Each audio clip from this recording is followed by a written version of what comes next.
Hi everyone, welcome back to my channel. আজ আমি আপনাদের জন্য আলুর দম রেসিপি নিয়ে এসেছি।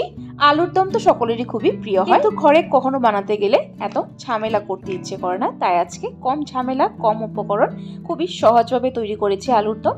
তো কিভাবে তৈরি করা হয় ইজি অ্যান্ড টেস্টি আলুর দম, চলুন দেখে নেওয়া যাক আমার আজকের এই ভিডিওটিতে।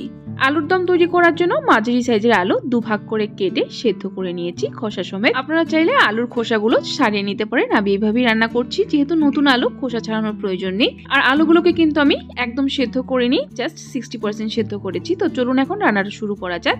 এখানে কড়াই বসিয়ে দিয়েছি, গ্যাসের ফ্লেম জ্বালিয়ে এর মধ্যে দিয়ে দিলাম 4 টেবিল স্পুন পরিমাণের মতো সরষের তেল।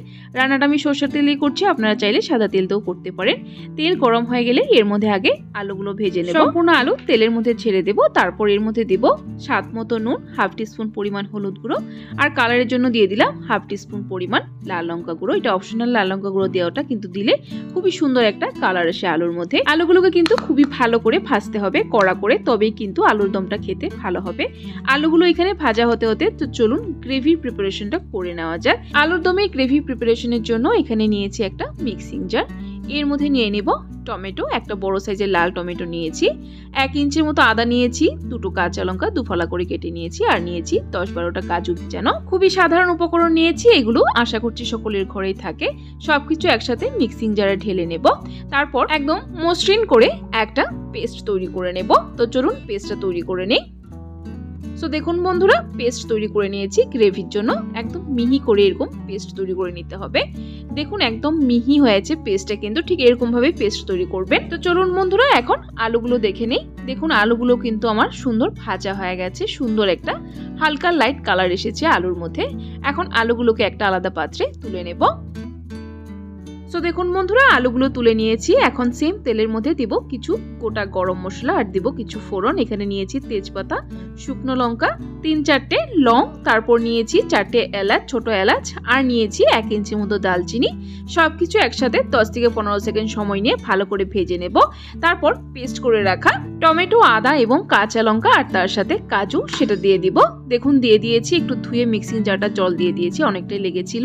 এখন ভালো করে একটু সময় নেড়ে চেড়ে 1 থেকে 1.5 মিনিট সময় কুক করে নেব মশলাটাকে। সো দেখুন বন্ধুরা, ভালো করে কুক করে নিয়েছি। এই মশলাটা কিন্তু খুবই তাড়াতাড়ি শুকনো হয়ে যাবে, কারণ যেহেতু এর মধ্যে কাজু পেস্ট আছে। এখন এর মধ্যে অ্যাড করে দেব কিছু গুঁড়ো মশলা। এখানে দিয়ে দিলাম 1 টিস্পুন পরিমাণ হলুদ গুঁড়ো, 1 টিস্পুন পরিমাণ জিরে গুঁড়ো, 1 টিস্পুন পরিমাণ লাল লঙ্কা গুঁড়ো, আর দিয়ে দিলাম অল্প পরিমাণ হিং। যেহেতু নিরামিষ রান্না, একটু হিং দিলে খেতে ভালো হয়। এখন সবকিছু একসাথে ভালো করে নেড়ে চেড়ে আবারও একটু সময় কষিয়ে নিতে হবে মশলাটাকে। এই মশলাটাকে যতটা ভালো করে কষাবেন গ্রেভিটা কিন্তু ততটাই খেতে ভালো হবে। আমি ঢাকা দিয়ে একদম মিডিয়াম ফ্লেমে 2 থেকে 3 মিনিট সময় ভালো করে কুক করে নেব মশলাটাকে, বা যতক্ষণ না মশলা থেকে তেল আলাদা হয়ে যাচ্ছে ততক্ষণ অবধি কুক করব। সো বন্ধুরা 2 মিনিট সময় নিয়ে মশলাটাকে ভালো করে কষিয়ে নিয়েছি। দেখুন তেলটা একদম বেরিয়ে এসে গেছে, তার মানে আমার মশলাটা খুবই ভালো করে কষানো হয়ে গেছে। এখন আবারও একবার ভালো করে নেড়ে চেড়ে তারপর এর মধ্যে অ্যাড করে দিব ভেজে রাখা আলুগুলো। সো বন্ধুরা ভেজে রাখা আলুগুলো মশলাতে দিয়ে দিয়েছি। এখন আলুগুলোকে মশলার সাথে একটু ভালো করে নেড়ে চেড়ে আবারও 1 থেকে 1.5 মিনিট সময় কুক করে নেব। সো বন্ধুরা আলুগুলোকে মশলার সাথে ভালো করে কষিয়ে নিয়েছি। এখন এর মধ্যে অ্যাড করে দেব জল পরিমাণ মতো। এখানে আমি 1.5 কাপ পরিমাণ জল দিয়ে দিলাম। আলুর দমের গ্রেভিটা কতটা রাখবেন, শুকনো রাখবেন বা ঝোল ঝোল রাখবেন, সেই হিসেবে জলটা দেবেন আপনারা নিজেরা বুঝে। এখন জলটাকে দিয়ে ভালো করে নেড়ে চেড়ে নিলাম, তারপর একটা বয়েল আনিয়ে নেব।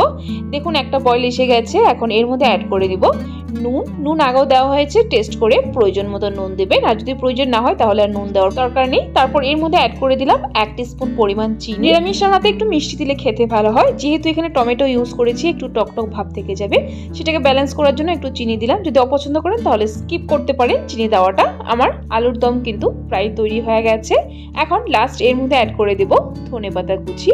বেশ কিছুটা ধনেপাতা কুচি দিয়ে দিলাম। ধনেপাতা কুচিটাকে দিয়ে ভালো করে নেড়ে চেড়ে নেব আবারও। সো বন্ধুরা আমার আলুর দম কিন্তু একদমই তৈরি হয়ে গেছে।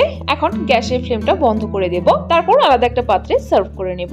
এই আলুর দম কিন্তু ভাত, রুটি, লুচি, পরোটা, খিচুড়ি, ফ্রাইড রাইস সব কিছুর সাথে খেতে কিন্তু দুর্দান্ত লাগে।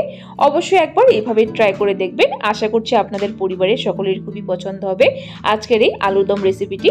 সো বন্ধুরা, কেমন লাগলো অবশ্যই কমেন্ট করে কমেন্ট বক্সে জানাবেন। যদি ভালো লেগে থাকে তাহলে কিন্তু একটা লাইক অবশ্যই দিয়ে দিবেন। আর এরকম নিরামিষ রেসিপির আপডেট পাওয়ার জন্য আমার চ্যানেলটাকে সাবস্ক্রাইব করে দেওয়ার জন্য অনুরোধ রইল। সাবস্ক্রাইব করে পাশে থাকা বেল আইকনটা ক্লিক করে অল করে দিবেন, তাহলে আমার চ্যানেলে যখনই কোনো নতুন রেসিপি আসবে নোটিফিকেশন আপনাদের কাছে পৌঁছে যাবে। ভিডিও সম্পূর্ণ দেখার জন্য অসংখ্য ধন্যবাদ। ভালো থাকবেন, সুস্থ থাকবেন।